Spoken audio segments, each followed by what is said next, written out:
একটু ওয়েট করেন তো, আমার বান্ধবী ইনভাইট দিছে, ও কিন্তু নতুন নতুন ফ্রি ফায়ার খেলে। এই তৃষ্ণা দেখ আমি কত সুন্দর একটা ড্রেস পাইছি।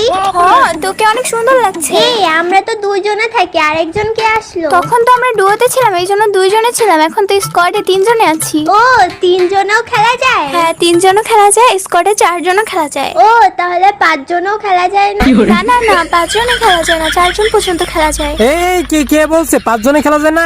এই লিজা, পাঁচজনেও কিন্তু খেলা যায়। পাঁচজনেও খেলা যায়? এই কে বলছে পাঁচজনে খেলা যায়? আন্দাজে মান্দাজে বলতেছে। আন্দাজে বলতেছি না। আচ্ছা লিজা, একটা ম্যাজিক দেখাইবো, দেখবা? আপনি ম্যাজিকও দেখাইতে পারেন? হ্যাঁ পারি তো, ম্যাজিকও দেখাইতে পারি। আচ্ছা তাহলে দেখান, কি ম্যাজিক দেখাবেন আচ্ছা দেখান। আমি না তোমার এই বান্ধবীরে গ্রুপ থেকে আমি ভস্য করে দিতে পারি। এটা তুমিও পারবে, তুমিও তোমার বান্ধবীরে ভস্য করে দিতে পারবে। আমিও ভস্ম করে দিতে পারবো? তাহলে আমাকে শিখাই। আচ্ছা ঠিক আছে।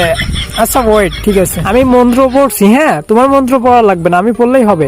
আমি যেটা যেটা বলবো তুমি সেটা সেটাই করবে। আচ্ছা ঠিক আছে। এই বান্ধবী, তুই ওই পোলার কথা শুনিস না, কি উল্টা পাল্টা দেখাই দিবে। আরে তুই চুপ থাক, আমি ম্যাজিক দেখব। আচ্ছা শোনো, এখন লিজা তুমি তোমার ওই যে তৃষ্ণা বান্ধবী, ওর ক্যারেক্টারের উপরে ক্লিক করো। ক্যারেক্টার আবার কি? ক্যারেক্টারই চিনো না? আরে ওই ক্যারেক্টার চিনবো কেমনে, ওই তো নতুন নতুন খেলা শিখছে। ও আচ্ছা আচ্ছা আচ্ছা, তুমি তোমার বান্ধবীর ওই যে শরীরের উপরে ক্লিক করো, বুঝছো? শরীরের উপরে? আচ্ছা করছি। আচ্ছা শরীরের উপরে ক্লিক করার পরে তুমি দেখো নিচের দিকে একটা মাইকের অপশন আছে আর দুইটা ফ্ল্যাগের অপশন আছে। এই দ্বিতীয় ফ্ল্যাগে ক্লিক করে তুমি কনফার্ম করে এই দাও। না না না না, কনফার্ম করিস না। দেখছো বর্ষ হয়ে গেছে। আসলে তো ভস্ম হয়ে গেছে, দারুণ ম্যাজিক তো। আচ্ছা